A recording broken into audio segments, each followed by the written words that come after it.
Pour cette vidéo, j'avais envie de tenter un hors-sujet. Je voulais d'abord parler des marques. Ça, je ferai ça dans une autre vidéo. Non, en fait, j'ai décidé d'improviser sur l'alcool et la drogue dans la musique. Surtout pour les lives. Et pour la création aussi, un petit peu. Quand j'ai commencé, j'ai entendu beaucoup de rumeurs dans la musique. Que telle ou telle personne, tel artiste prenait telle substance pour créer des choses, etc. Et j'ai toujours trouvé ça mystique. Quand j'ai démarré la musique, je buvais pas d'alcool, je fumais pas de clope, je prenais pas de drogue. Et d'ailleurs, j'en ai toujours pas pris. Bref. Et du coup, j'ai toujours cru que pour créer, il fallait se mettre dans ce genre d'état. Qu'il fallait être dépressif, qu'il fallait prendre des trucs. Parce que, tous les artistes que j'ai écoutés et qui m'ont influencé avaient tous une addiction, ou plus. Hendrix, avec la weed, avec les champis. C'était la mode du LSD, quoi, dans les années 60. Après, j'ai écouté Black Sabbath, ou Ozzy. Bon, je buvais un petit peu, quoi. Et puis après, c'était cool de fumer, donc voilà, quoi. J'ai fait comme Eddie Van Halen, quoi. J'ai fumé des clopes, quoi. Alors, j'ai jamais pris de LSD, hein. Mais voilà, quoi. Je me suis dit, on a besoin de ça pour créer. Quand j'ai commencé à écrire des chansons, c'était pas au tout début. J'ai commencé à écrire des chansons vers 2008, 2007, un truc comme ça. Et au début, ça vient pas. Et ça vient pas parce qu'on n'a pas la bonne méthode, parce que c'est la première fois aussi, c'est le début, c'est normal. Mais ça, on le sait pas en fait. On a personne qui nous tient par la main et qui nous dit mais t'inquiète, si tu y arrives pas dès le début, c'est tout à fait normal. C'est juste que, il faut un peu de temps, faut essayer. Il y a des gens qui arrivent à faire du vélo tout de suite, et il leur faut un petit peu plus de temps. Et ça, on nous l'apprend pas, ça. Personne vient nous dire ça. Moi je vous le dis, voilà. Si vous n'arrivez pas à écrire des chansons tout de suite, c'est juste que vous n'avez pas essayé assez. Et ça, je vous assure que c'est exactement ça, hein, de toute manière.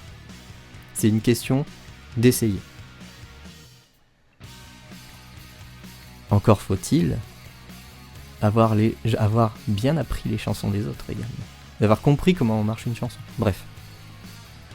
On va pas digresser là-dedans. On continue sur le sujet des drogues et de l'alcool. L'alcool, ça a toujours fait partie de mes grosses addictions. Ça l'est plus du tout actuellement, mais du coup je vais vous raconter. Donc du coup je commence à écrire des chansons, ça marche pas, c'est de la merde. Du coup je me dis ok, je vais me déchirer. Puis j'enchaîne. Je me mets à fumer beaucoup de clopes aussi. Et puis j'essaye la weed mais ça me plaît pas. En fait ça m'endort, donc ça m'intéresse pas du tout. Par contre l'alcool, ça marche bien ça. Et puis en live, ça je vais développer un petit peu après, mais en live l'alcool j'aime bien. C'est cool, ça désinhibe bien. Et puis je vois que je commence à écrire des chansons. Tiens, c'est cool. Puis je me mets à avoir des rythmes de composition un peu bizarres. Notamment parce qu'à cette époque-là, j'avais la chance d'avoir une situation qui me permettait de faire ça. Par exemple, d'écrire la nuit. Et ça, ça marchait bien. J'enchaîne les compositions, etc. Et en fait, j'ai toujours ça en tâche de fond. Je vais toujours boire des coups. Ça reste. Et puis, je me dis, y a pas de souci. Puisqu'au final, tous mes artistes préférés font ça. Et puis, c'est cool de boire. Et puis, ça fait partie du milieu de la nuit et du milieu dans lequel j'évoluais. Et puis, ça, c'est également important de le préciser, mais quand vous allez jouer quelque part, l'alcool est gratuit, en fait. L'alcool est gratuit. On vous donne des verres. Je me suis retrouvé dans des soirées où c'était carrément des bouteilles qui arrivaient sur scène, quoi. On nous mettait des bouteilles à dispo. Quand j'y repense, c'est un délire, hein. Mais c'est exactement ça, quoi. Donc on joue défoncé, quoi. Alors pas défoncé à la drogue, enfin en tout cas pas pour moi, mais bien bourré, quoi. Pas de problème, hein, je continue. Et donc du coup, dans ce gap entre 2007 et donc du coup l'époque où ça commence à poser un petit problème, c'est vers 2014. Où là, 2014, j'ai 27 ans. Alors bon, je croyais pas au fait que j'allais mourir à 27 ans, hein. Faut pas déconner, j'étais pas non plus là-dedans. Mais je me dis, bon, va peut-être falloir freiner un peu. Je commence à sentir que c'est un peu dangereux, quoi. Et donc du coup, j'arrête de boire. Et puis j'arrête de fumer aussi. Les deux en même temps, je vous raconte pas, j'ai passé un super été 2014. Ah, c'était compliqué. Bon, finalement, j'ai repris un peu l'alcool, mais voilà, de manière un peu plus douce. Bon, puis quelques mois après, un spoiler alerte, j'étais bien reparti dedans. Et puis en fait, quand on joue mal en live, c'est difficile de se dire que c'est de sa faute. C'est difficile de remettre la faute sur soi. C'est difficile de se dire, tiens, c'est peut-être parce que ce soir-là, pendant que j'ai attendu 4 heures le concert, je me suis enquillé 3 litres de bière, quoi. Non, ça on préfère pas le voir. Puis c'est cool, on va boire un coup après. En fait, où je veux en venir avec tout ça, c'est que je trouve que l'alcool, et en tout cas les drogues en général, ont bonne réputation dans le milieu musical. Mais en fait, elles servent à rien du tout. C'est un leurre. C'est un leurre qui va juste vous dire vas-y, tu peux monter sur scène sans problème, t'inquiète, ça va le faire. En fait, le seul truc qui devrait vous dire vas-y, tu peux monter sur scène sans problème, c'est le fait de te dire là ce soir je vais jouer un répertoire d'1 heure que j'ai bossé comme un malade. Et il y aura sûrement des erreurs, mais en tout cas j'ai tellement taffé dessus que ça va aller.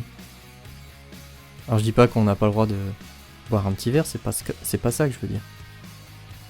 C'est plutôt, ça veut dire il m'en faut 4 ou 5 pour fonctionner, quoi. Et c'est ça qui est triste en fait. C'est que lentement, mais sûrement, surtout si vous jouez beaucoup, ou si vous êtes amené à jouer beaucoup,